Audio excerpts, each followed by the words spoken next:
is John Breeze, and I am the lead leader today. Hopefully, I get category information. This is the Unitarian Universalist Fellowship of Pottstown. We are a liberal branch of a liberal faith. We are a fellowship, which by definition means we're a smaller congregation sitting amongst bigger congregations because that's what we like. We like to be small, we want to grow, but we don't want to be excessively large, which is why we're also here, because of size and love and care that we can give each other in a smaller environment. We believe in liberal religion. We believe that all people who wish to come here are welcome, regardless of your religious background or your beliefs. We are flexible and wish to learn from each other as we share each other's beliefs and spirituality. So we welcome you today. We're glad you're here. It will be a very interesting sermon, as we are very liberal with our sermons. This will be about the famous Stokes Fee trial, since at one point there was a statement of law against teaching evolution. Sounds somewhat familiar, perhaps. Too familiar, but 100 years later, basically.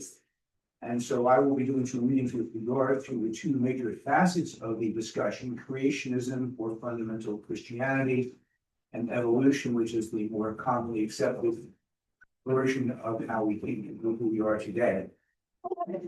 And I always like to give a little prelude to Rev Cheryl. I never see her sermons ahead of time, but I'd like to give a little background that will hopefully introduce the subject, and we will see for a little bit of effort later on. So our opening words are very famous words, come from the Bible, and they are Ecclesiastes. We'll use the S's as that works a lot better to see what I'm saying. If you wish to follow along, it's 55-58 in our great hymnal. For everything there is a season, and time for every matter under heaven. By the way, this is responsive reading. I didn't see that. So if you want to join me in the next ballots.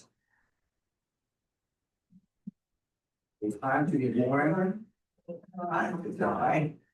This is the problem of picking your order of service on Monday. A time to plant and time to pluck. What is planted? A time to break down and a time to build up. Time to mourn and time to dance. Time to throw away stones, and it's time to get out the stones together. A time to embrace and a time to refrain from embracing. Time to seek and a time to lose. Time to keep and a time to throw away. Time to fear and time to throw. Time to keep silence and a time to speak. Time to love and time to hate. A time for war.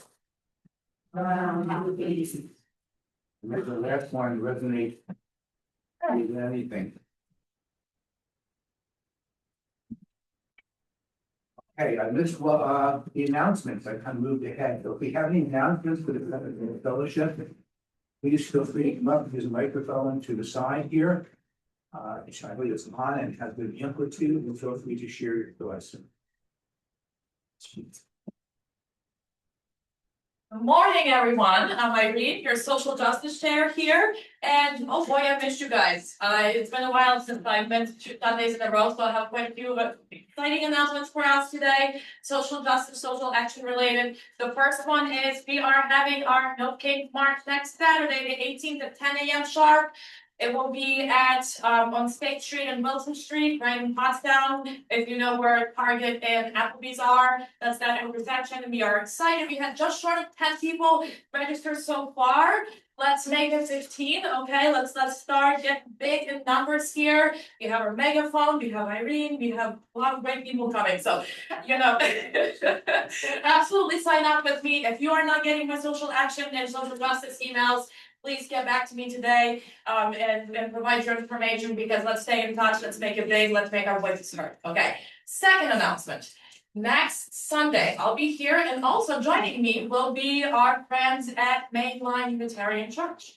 So we're gonna have two visitors, they're social justice chairs, co-chairs, will be visiting and seeing what we have to offer here, listening to our service, so we can join hands in our social action initiative. So please welcome them next Sunday, and I'm excited to show our congregation off and our wonderfully delicious potluck. So, and third and lastly, we are having our social justice circle today, right after service. So please join me at our social justice table at the social hall, and we have a lot of exciting things to announce. And finally, thank you to Chad and for Kate for making my announcements for me while I was gone for 2 seconds. So onward and up.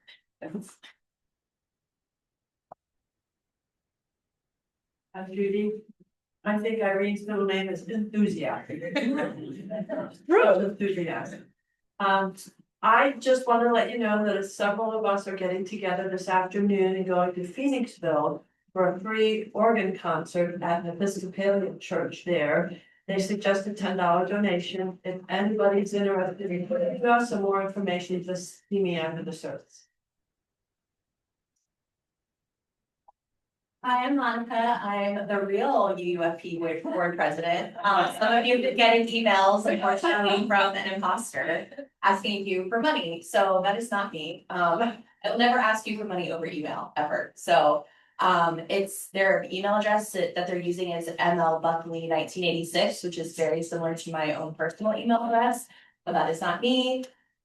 So please do not respond to any emails like that.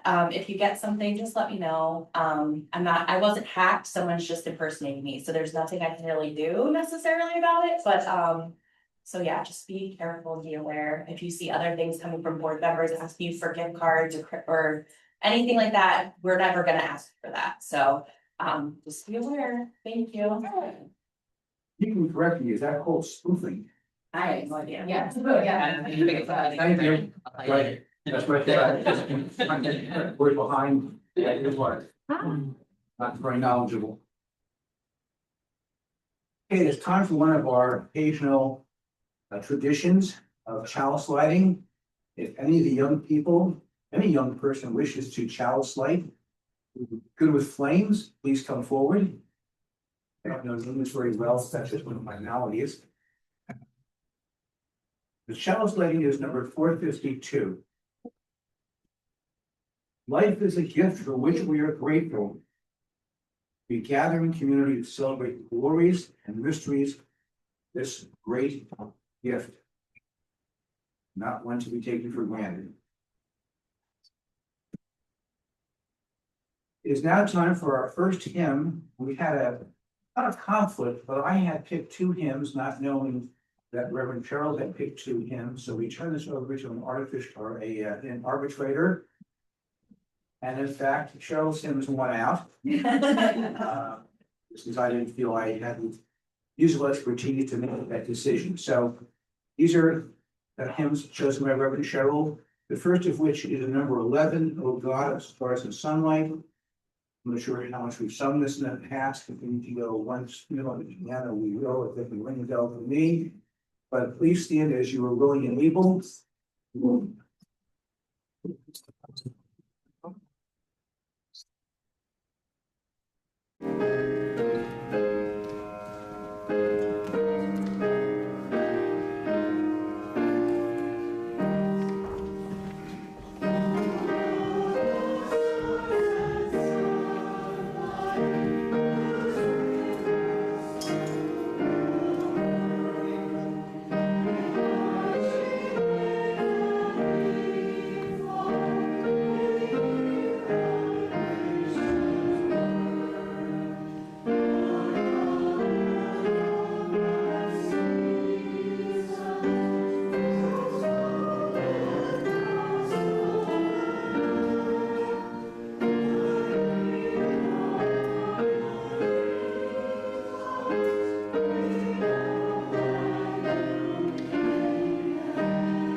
time ago, and doing a fine job, although if anyone here knows of a pianist or is in some inclined, it is one of our open positions, so the pitch. Nothing against Kay. I'm not sure if we have a story for all ages. If not, I can concoct something, okay. Well, I will do something for the kids. You can stay where you are and offer your thoughts. What we're gonna talk about today are two major topics. One is called creationism, a fundamentalist belief in the Bible, and the second is evolution. So, how many of the young people first have heard of evolution? Raise your hands, anybody heard of evolution? I hope somebody's heard of evolution. I see some adults' hands go up. And thank God, there is a God, right? The second question, the young people especially, has anybody heard of the term creationism? See one hand, and I see an adult hand come up, and I'm sure there's other hands that would come up if we ask the adults. So the difference is the people who believe in creationism. So if you've read the Bible, if you've read the first part of the Bible, which is Genesis, which is the story of how mankind came to be, Adam and Eve, and all that stuff you may recall at some point in your teaching, the creationists believe that the world began literally, that God formed two creatures named Adam and Eve, and everything has come from that time. That there was no humanity until Adam and Eve, no evolution, that the entire spectrum of life on earth is all based upon the Bible and God's will within the Bible. That's not a belief that many people have, but I believe in the current administration, if I've read correctly, that is becoming a bit more prevalent in belief. And there's been some constraints on teaching evolution in some of your schools. I'm not sure if any of the young people have experienced that, where their teachers can't teach them about evolution. I hope not. And evolution is what most of us were taught, which is that, as Darwin pointed out, life is always changing. We go back on this earth 14 billion years ago. Mankind is a small sliver of existence on earth that we've not been around very long. You think we're egotistical or cool, we were a very late addition to being on earth. And evolution means that as things change around us, we change. So your children will be different than you are because they will have made some changes based upon necessity. And that would be a topic for discussion in your RE, or it may not be, but that's what we're going to talk about. We're going to talk about the difference between, did God really appear, as the Bible says, you know, in the Jewish history, Rosh Hashanah and Yom Kippur having this happen, we celebrate the year. I have not kept track of my Judaism, but I think we're in 5800, believing that that's the earth, the age of the earth. Not only believed, but that's what the creationists believed, that earth really began, and mankind began about 6,000 years ago. And in 6,000 years, all the beautiful things you see out here somehow happened based upon the belief in a higher power. Think about that. Think about whether that makes sense or revolution makes sense to you as you think about it, as you go back to your classes today and as you go back to your classes in school. So that is my spiel. So we will now sing our children in class. They will yell us in just a moment to march us forward. You know how they know what I was going to say.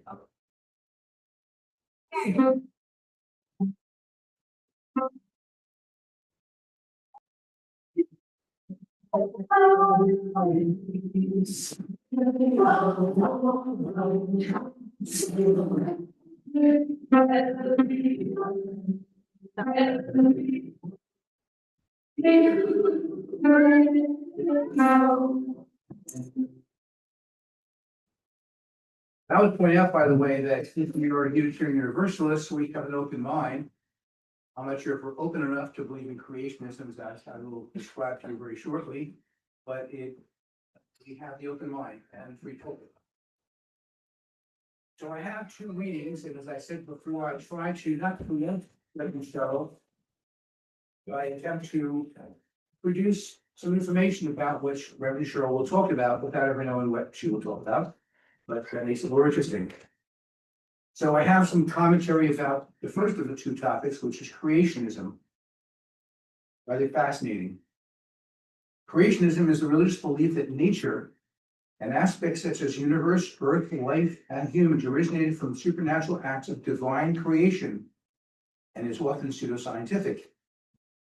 In its broadest sense, creationism includes various religious views which differ in their acceptance or rejection of modern scientific concepts, such as evolution, that describe the origin and development of natural phenomena. And by the way, there are texts of creationism, which I don't have time to review, but I have information if someone's curious about them. The term creationism most often refers to a belief in special creation, claiming that the universe and life forms were created as they exist today by divine action, and that only explanations are those compatible with Christian fundamentalist literal interpretation of creation myth found in the Bible Genesis creation narrative, which I think we've all read. And actually, there are two myths, by the way, if you read Genesis carefully, it kind of repeats itself, which is intriguing. Since the 1970s, the most common form has been young earth creationism, because there are different kinds, which posits special creation of the universe and life forms within the last 10,000 years on the basis of flood geology and promotes pseudoscientific creation science. In the 18th century onward, however, old earth creationism accepted geological time harmonized with Genesis to gap day-age theory. Day-age theory, which actually occurred in the Jewish faith, because the Jewish calendar would imply that we have not been around very long, posits that God's day is of unknown length. So what a day means to God is unknown to us. And that's the gap theory or day-age theory, while supporting anti-evolution. Modern old earth creationists support progressive creationism and continue to reject evolutionary explanations. Following political controversy, creation science was reformulated as intelligent design, which may be more to what Rev Cheryl will talk about, and neo-creationism. One final comment. I would point this out. Mainline Protestants and the Catholic Church reconcile modern science with their faith in creation through forms of theistic evolution, which hold that God purposefully created through the laws of nature and accept evolution. So I would point out that the major religious structures actually do believe in the idea of evolution and have managed to theologically do some gymnastics, have accepted that as the reality of their beliefs. You'll find that in religion, gymnastics are very valuable, and to make one's belief shoehorn into reality. On that note, we have time for the offertory. Time-honored comment from Reverend Dave, if I recall, is we all have three things to offer the fellowship: time, treasure, and talent. Certainly, there are people in front of whom who give a great deal of time, and a great deal of talent to the fellowship. And we also ask for treasure, which is a nice way of saying that we hope you have some spare money to contribute as we pass the baskets this morning, because the fellowship is using with finances. We have a roof to work on in the not distant future.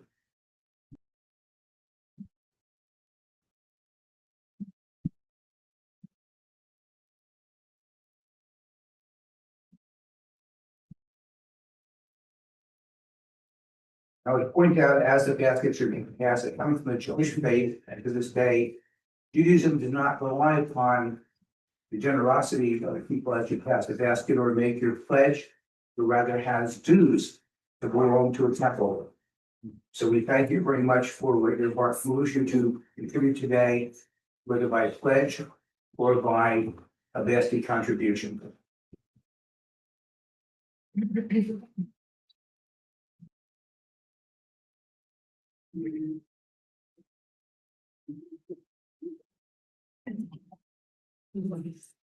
Okay, so I was looking for a segue between the talk about creationism and evolution. I have less to say about evolution. 3 reasons. One is that we all, I think, understand evolution, and number 2, the font, unfortunately, I think this out is very small. I wasn't smart enough to know how to make the font larger. But I will go through some of the basics of evolution. Evolution is a change in inherited traits within populations of organizations over successive generations. A process largely explained by natural selection, where advantageous traits are passed on, leading to adaptation and the development of new species from our common ancestors. This process, driven by genetic mutation, gene flow, genetic drift, and selection, is supported by evidence from fossils, comparative anatomy, molecular biology, and explains the vast diversity of life on Earth. I won't go through all the subdivisions, but I will offer a couple of thoughts that are here. Key concepts: your inherited traits. The characteristics of genes are passed from parents to offspring. I might add, by the way, to those who are parents, for better or for worse. Populations, groups of organisms of the same species are interbred. Anyone who has dogs knows that we have umpteen new breeds of dogs that seem to appear almost by the moment.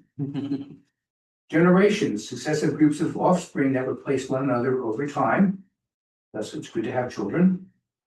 Adaptation, changes in an organism that make it better suited to its environment. Mechanisms of evolution, we've all been taught this stuff in school. Natural selection, the process where individuals with beneficial traits are more likely to survive and reproduce, passing those traits on to their offspring.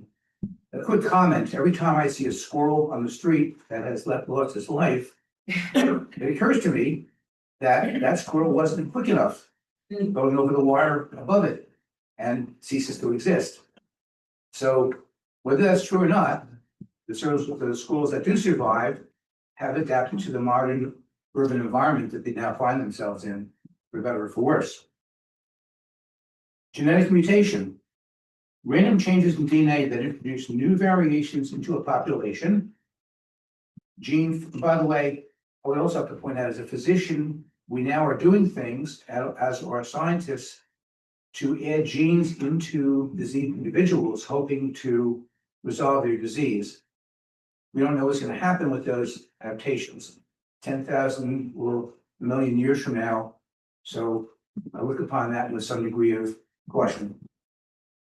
Gene flow or migration, movement of genes between populations through the migration of individuals. Intermarriage, being the example. Genetic drift, random changes in gene frequencies within a population due to chance. The question, I think, for science upcoming is how much do we leave to chance and how much intervention do we dare to invoke? I'll leave it at that. There's far more to be said about evolution, but I think I've hit the high points. And we have our second hymn, which is 175. And once again, I'd ask you to stand as you're willing and able, and offer your voices in as we see fit.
that between Reverend Cheryl and Emily, a wise choice was made. It was the choice of him.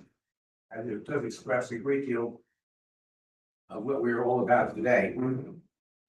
So Rev Cheryl Meinschein and I met many, many years ago, about 2 o'clock in the morning, in the home of an individual who had passed away from colon cancer.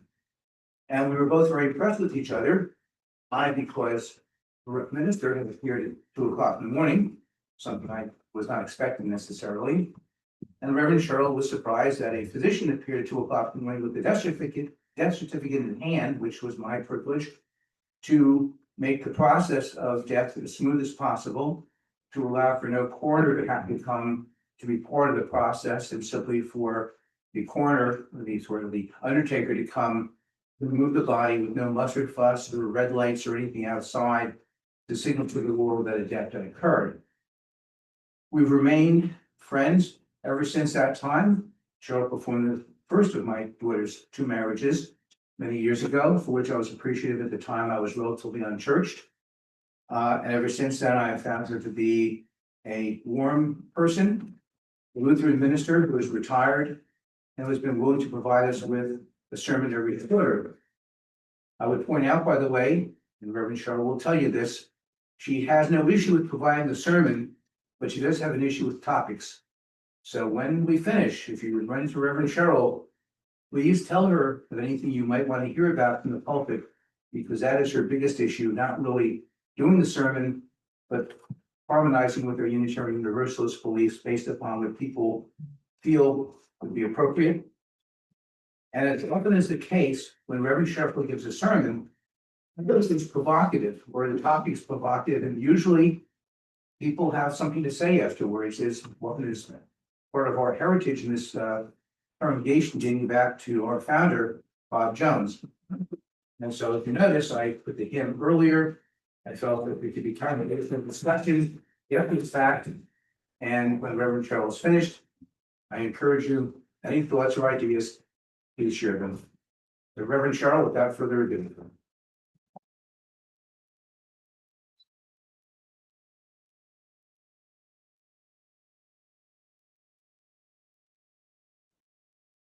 Good morning. A little background in addition to what John told you. My original plan, well, not original, but I went to college to become a high school biology teacher. So I'm certified to teach high school biology. And by weird quirk of fate, my first class to student teach was on evolution, which my master teacher thought was hysterically funny. And he said, "Do you have a problem with that?" And I said, "No, that's not a problem." Went on to seminary, served as a Lutheran pastor for about 40 years, and in my retirement became a paralegal to volunteer at a nonprofit helping people clean up their criminal records for things they did when they were young and stupid and got caught.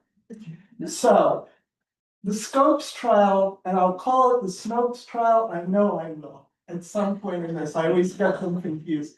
But the Stokes trial brings all those things that interest me together. So that's one of the reasons why that topic is for this morning. At any rate, this summer marked the 100th anniversary of what is called the Scopes monkey trial, when John T. Scopes, a young high school teacher, was convicted of the crime of teaching evolution in Dayton, Tennessee. According to Michael Smith, a history professor in North Carolina, this case and its aftermath, and I quote him, can help us understand how a staged legal proceeding in a small town became the catalyst for a century of culture wars that continue to shape US public life. To understand the importance of this trial, it helps to know something about what came before it. And one of those factors was the rise of a theology that advocated for biblical inerrancy, the perspective that scripture is divinely inspired and factually accurate. That's the clincher, even in matters of science and history. For example, Adam and Eve, that John mentioned, the belief that all humanity arose from 2 individuals located in the Garden of Eden, location yet to be determined. I have never had the chance to ask a fundamentalist if Adam and Eve only had 2 sons, which is the way the Bible story goes, where did the rest of us come from? And we're not even gonna go there.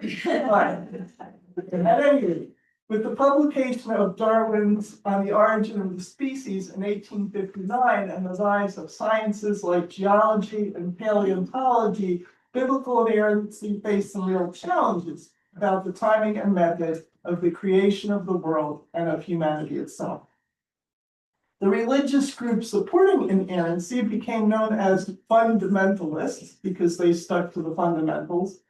And other non-negotiables in their theology were the virgin birth, the bodily resurrection of Jesus, and the reality of Jesus's miracles. That is to say, if the Bible says that Jesus fed 5,000 people with 5 loaves of bread and 2 fish, that's what it was. No possible way for a more metaphorical interpretation. Well, it wasn't long before fundamentalists were getting concerned about the theory of evolution making its way into public schools. And one of their leading spokesmen was William Jennings Bryan, a 3-time Democratic presidential nominee and former Secretary of State. His presence inspired the creation of laws designed to ban the teaching of evolution in public schools, not only in Tennessee, but the one there was the Butler Act, which gave rise to the Scopes trial. And here's where, if you watch the movie Inherit the Wind, it's an interesting, or see the play, it's an interesting viewpoint of what happened, but is not factually accurate, so I'll make that disclaimer. So, at any rate, in a scenario that I wasn't aware of, the American Civil Liberties Union published an ad in a Tennessee newspaper that it would defend any teacher willing to challenge the law. And a group of businessmen in Dayton, Tennessee thought, this is great. If we could have this in our town, imagine the economic benefit it would be of all these visitors coming to Dayton. So they got together and convinced Scopes, a 24-year-old general science teacher and football coach who occasionally subbed for the biology teacher, to be the guinea pig. Later, Scopes would comment that he wasn't sure he had ever really taught evolution, but by that time, the wheels were in motion. To add to the media event that was forming, William Jennings Bryan agreed to be part of the prosecution, and Clarence Darrow, the most famous criminal defense lawyer of the time, volunteered to represent Scopes. Into a town of about 1,800 residents came 200 reporters from as far away as London. The Scopes trial was the first live broadcast of a trial in American history, thanks to WGN, the radio voice of the Chicago Tribune. Dayton itself was transformed. Officials roped off 6 blocks of the town's main street as a pedestrian mall, which filled with hucksters.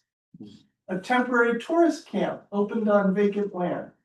The country's first airstrip was built on a nearby pasture. Western Union stationed 22 operators in town to transmit news reports, and they strung extra telegraph wires. The Southern Railway added extra passenger service to Dayton and advertised free stopovers in town on all tourist tickets. After a contentious jury selection process, the trial began.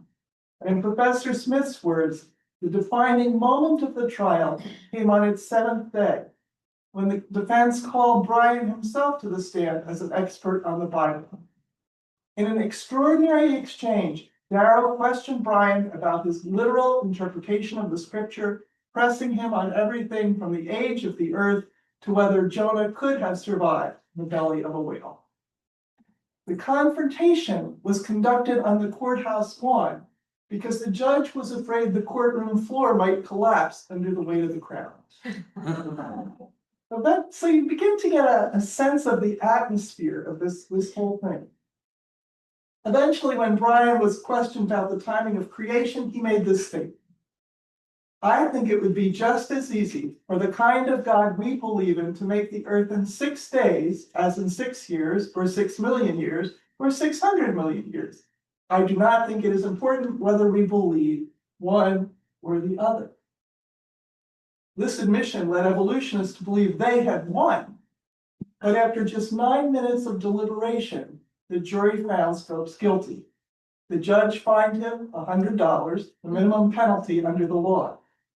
Later, the Tennessee Supreme Court overturned the verdict on a technicality that the jury, not the judge, should have set the fine.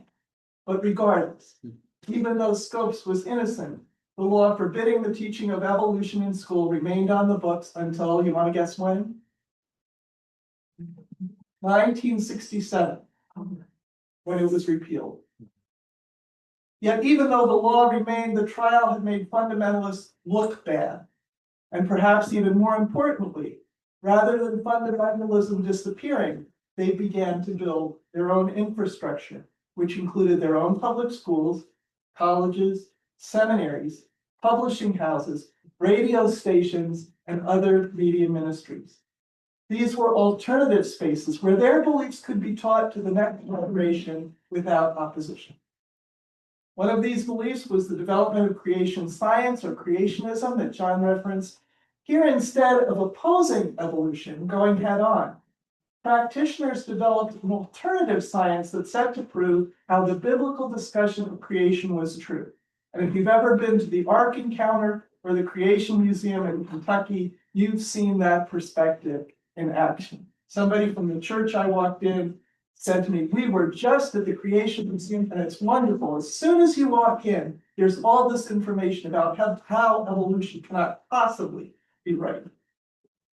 I kind of groaned and changed the subject.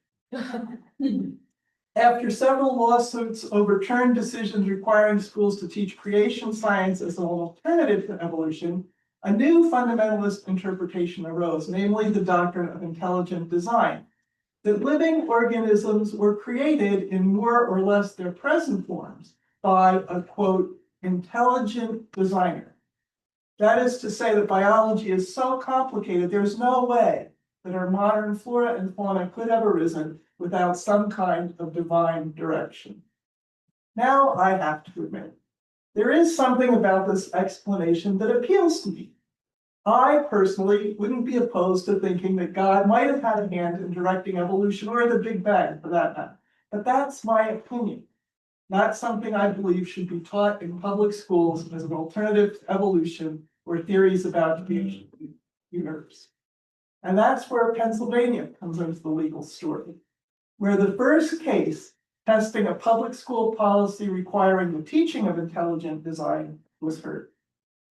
In October 2004, the Dover Area School District of York County changed its biology teaching curriculum to require that intelligent design be presented as an alternative to evolution, and that a book called Of Pandas and People, a textbook advocating intelligent design, was to be used as a reference book.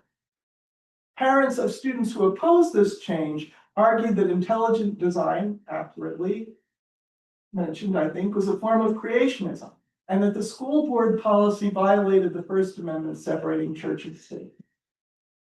Federal Judge John E. Jones, a Lutheran from Schuylkill County, my judicial hero, who also authored the decision outlawing the ban on same-sex marriage in Pennsylvania, ruled that intelligent design is not science and permanently barred the board from requiring teachers to denigrate or disparage the scientific theory of evolution and from requiring intelligent design to be taught as an alternative theory. An interesting sidelight. Any Lehigh University graduates out there? Okay, have you heard of Dr. Michael Behe? Dr. Behe is a biochemistry professor at Lehigh and is one of the leading spokesmen for intelligent design. His views have caused such a ruckus on campus that the university has made the following statement, which is on their website. While we respect Professor Behe's right to express his views, they are his alone and are in no way endorsed by the department.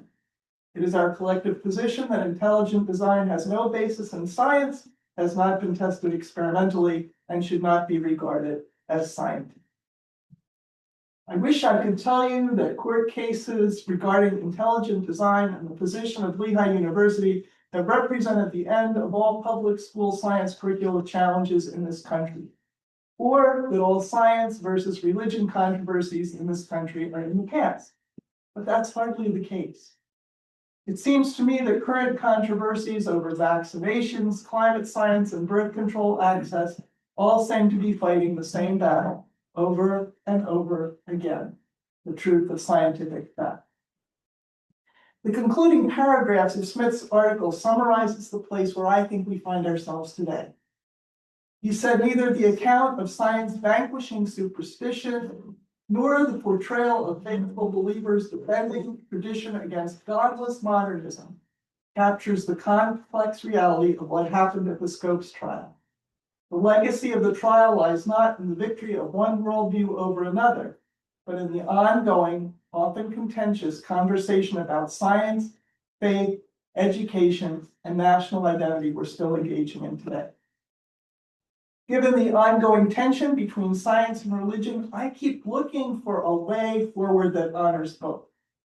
And one way forward might be to consider the idea of what's called non-overlapping magisteria, or NOMA, a concept proposed by Stephen Jay Gould, a paleontologist and atheist, who suggests that science and religion are separate domains of authority, each with its own questions and methods. Science answers questions of fact, and religion answers questions of belief. So the two should not be in conflict. That seems so rational to me, so reasonable. So I keep trying to understand the perspective of Christian fundamentalism and why they see their way as the way everyone must follow. But I guess it's not that simple. I suppose I can understand a position against abortion if you really do believe it's murder. And to complicate matters, so many controversial religion, science topics also have to do with individual rights as opposed to the benefit of the greater good and the duty of the government to protect public health. It's complicated, to say the least. So that's what I have for you this morning. And I guess my question is, in addition to any reactions you may have about the Scopes trial and its aftermath, what do you see as the next area of conflict coming down the road? And what solutions do you see that might help resolve them? The end.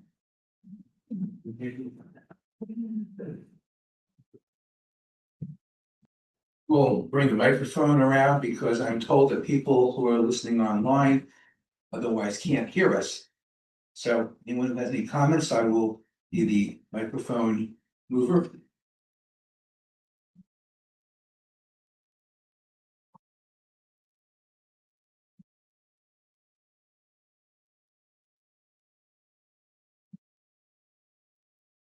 I think the question of why fundamentalists are so concerned with their values being entrenched in our, governmental institutions, and I mean, in essence, like those beliefs being imposed and extended to everybody around them. I'm thinking a lot about your sermon about Christian nationalism, and the way I believe that those two things connect is that in American culture, there is so much of an emphasis on the right to possess individual belief and individualism, right? It's like these are the things that make me comfortable, even though they don't necessarily, correspond with reality, with scientific data, right? And I think it's interesting to reflect on the ways that we prioritize and respect freedom of speech, right? In a larger sense. And the way that we are inclined to allow more space for conservative arguments for individualism, like what alternate voices we prioritize as reasonable in comparison to science. And it's interesting how it does come back to fundamentalism a lot of the time, and how this is the only thing that is seen as a reasonable alternative from many people. And Yeah, I don't know. I think it is very interesting how, like, what we view as things that are reasonable as like alternatives to science and like who we allow to take up that space. Yeah. Yep.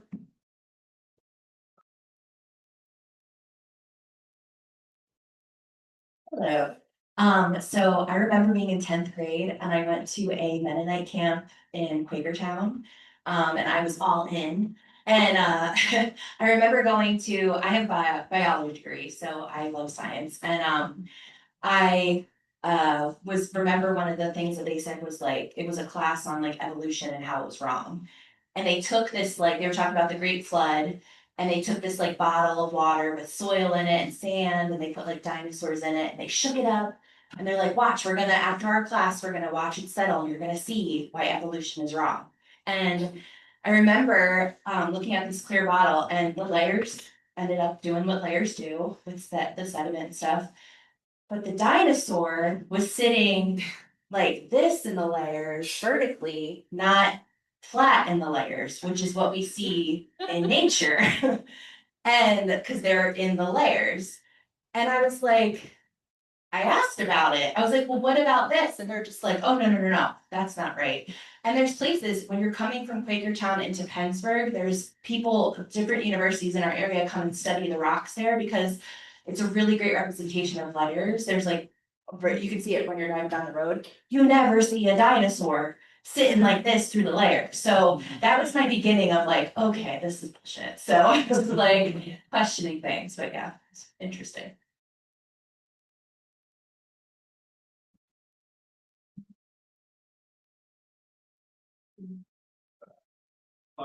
I'm Mike. I just wanted to say that on my parents basically have the exact same religious beliefs that their parents had, and going back into the 18th century in their settlement in Pennsylvania. And I think part of this push, especially to make these fundamentalist teachings part of the school curriculums, is just that they've noticed that they're losing the kids and they're just desperate to do anything that they can to indoctrinate them back into their belief system because, you know, they're, they can't accept that their children would believe differently after they believe the same thing that all of their ancestors did.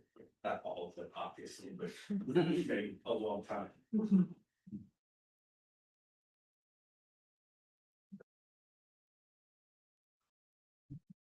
Hi, thanks, John. Thank you very much for your words, your message today. I'm reading a book right now called Jesus Wept. And it's about the Catholic Church. I was raised Catholic, and the Pope, Catholics believe that the Pope is infallible. Like whatever he says, that's it. So without going into a lot of, because it's like a 900-page book, right? It's fascinating. I highly recommend it. Anyway, during Vatican II, which was this big deal back in the 60s, Pope Pius VI had all these cardinals, John 23rd began it, but all these cardinals were there and they were talking about birth control and celibacy and all that kind of stuff. And they had voted, these cardinals, to say that birth control was okay. And then the Pope was like, well, I'm not going to sign this. I'm not going to agree with it because it would mean that popes were not infallible. So a pope had written an encyclical years before, and others and others and others that said birth control was not okay, and all kinds of other stuff. So my point is that I think that Christians, fundamentalists are kind of the same. They want to believe that the Bible is infallible. So they don't want to change their mind, they don't want to kind of like modernize, my opinion. A totally unconnected topic. I found out that there's a Vatican astronomer. That's really kind of cool. And I mean, he's a real honest to goodness scientist, astronomer person. His name is not Galileo. No, it is not. It is not.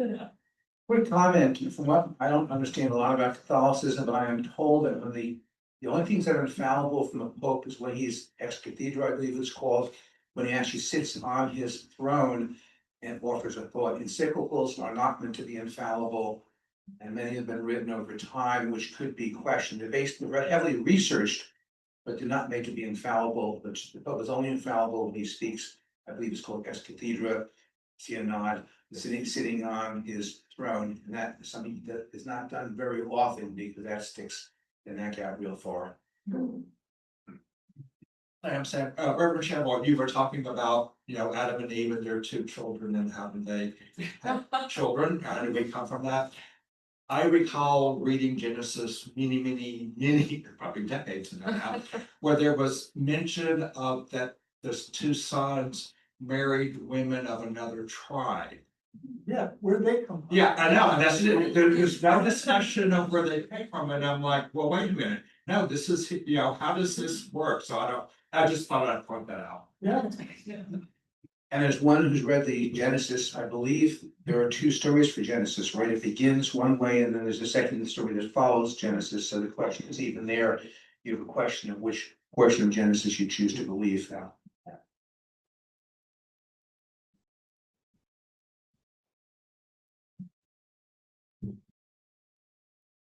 Judy, I read a very interesting article a couple of years ago that the man who was the primary developer of the pill was Roman Catholic, and he was very conflicted.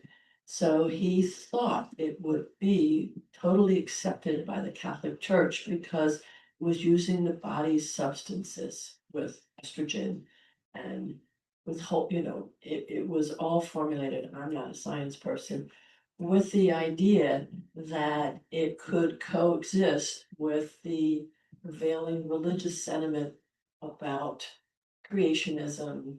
It just because it was a natural substance, it would be okay.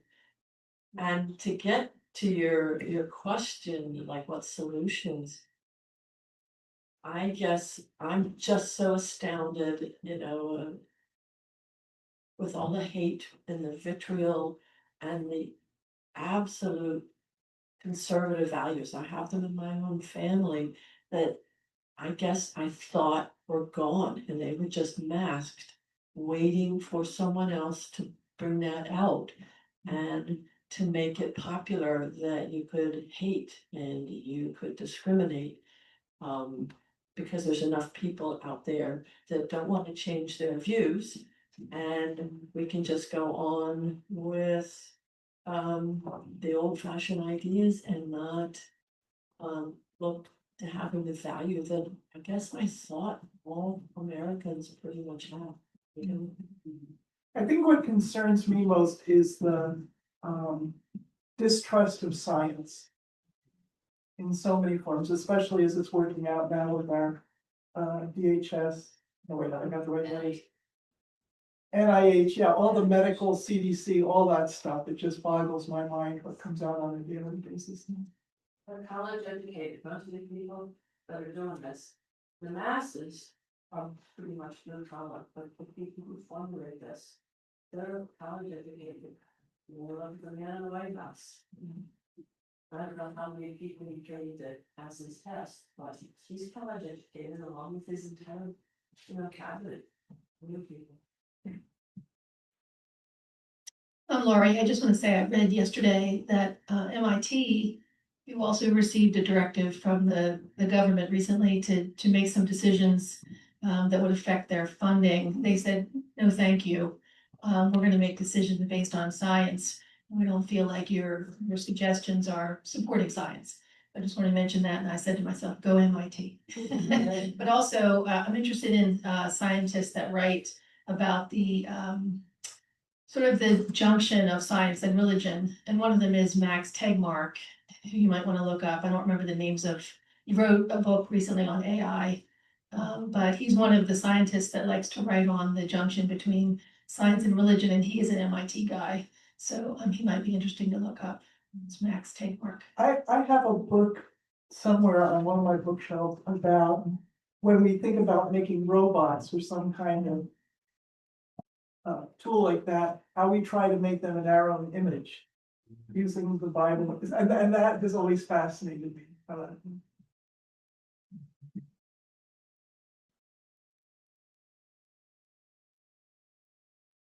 Thank you. My name is Sunny. Thank you for the sermon. You ended up with a question. And it took me back. We were in Tennessee for 8 years before we moved back here. I worked for one of the biggest chemical companies. All my colleagues were PhDs from MIT and Harvard. And there was this lady who was a brilliant scientist, biologist. I got to know her and then we started kind of becoming friends. And I knew she was Catholic. So out of curiosity, I just asked a very simple question. I don't even remember what, but her face froze and she turned into this person that I didn't know.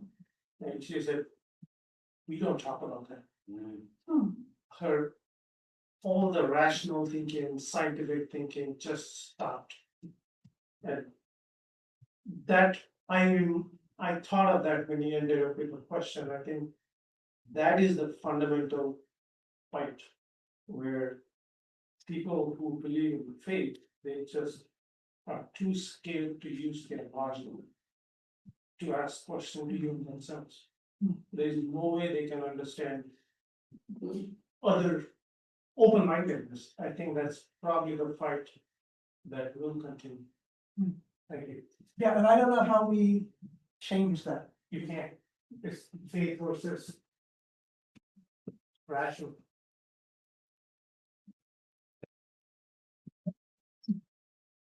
So I think everybody here has heard of Jane Goodall.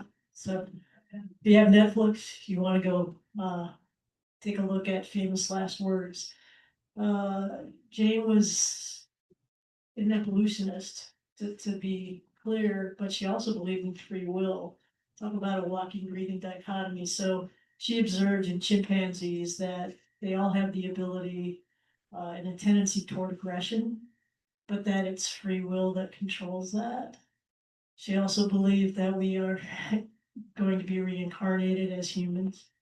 So if you want to get your mind to twist, go take a look on Netflix and listen to Famous Last Words.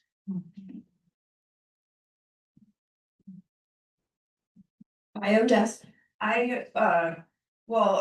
My parents attempted to raise me Catholic, but when I said that I wasn't here for it, they were like, okay, that's cool. But I went to CCD, which is a Catholic training for kids, indoctrination, I guess is probably the right word, and got kicked out because I kept, like, my hand was up all the time, because I was like, wait, what's the snake? You didn't mention a snake, and now the snake talks, like, what?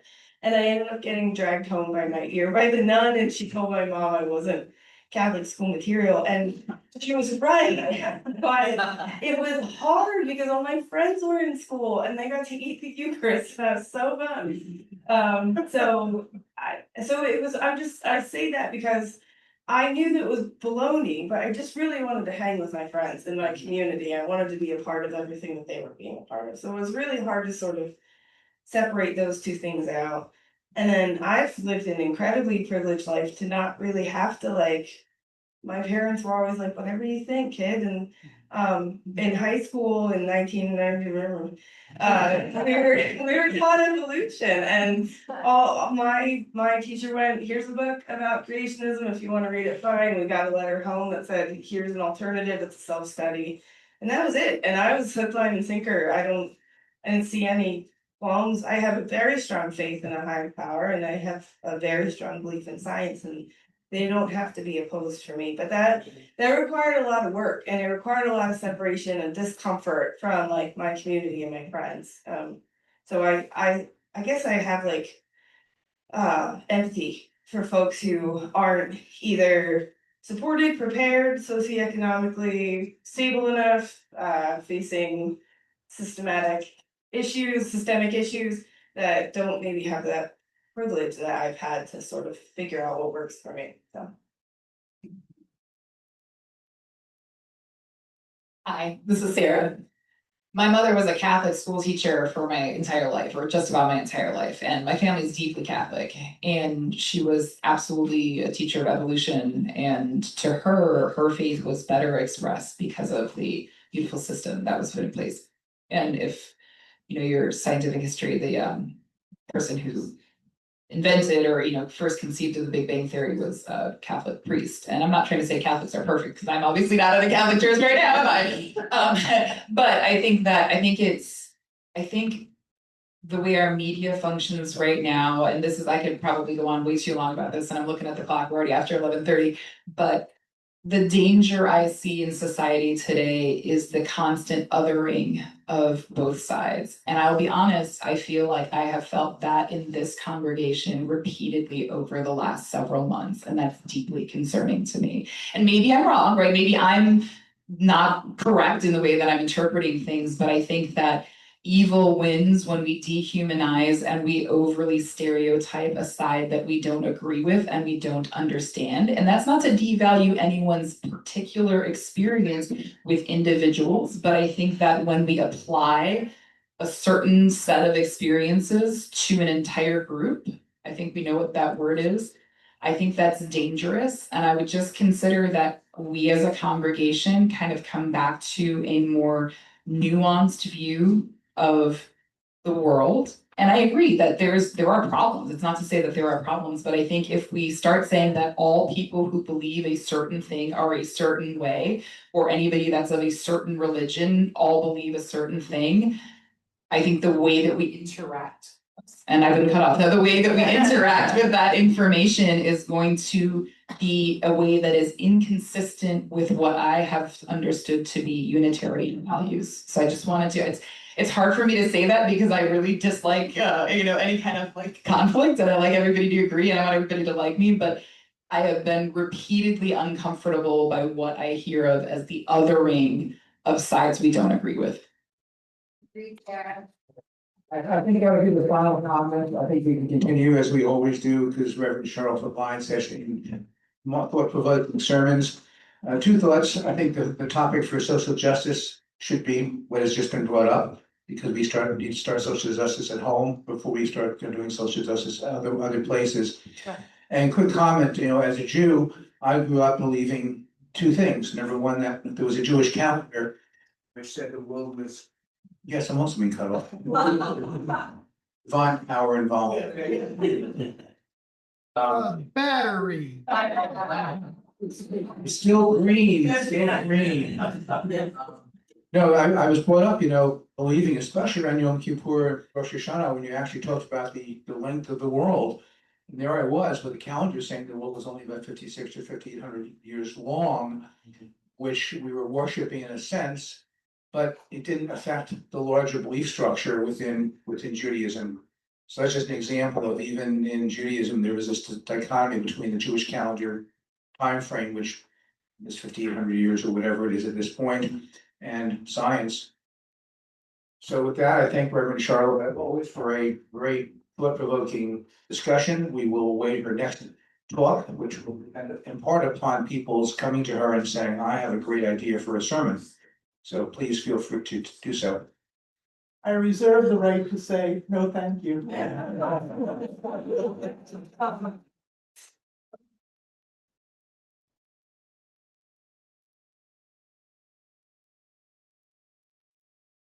Hey, I think Reverend Cheryl may have taken my order of service, but the reason Sarah would make her, it is time to extinguish our chalice. If you would do the honors for us. We're on the order of service. So please join me in harmony. The flame.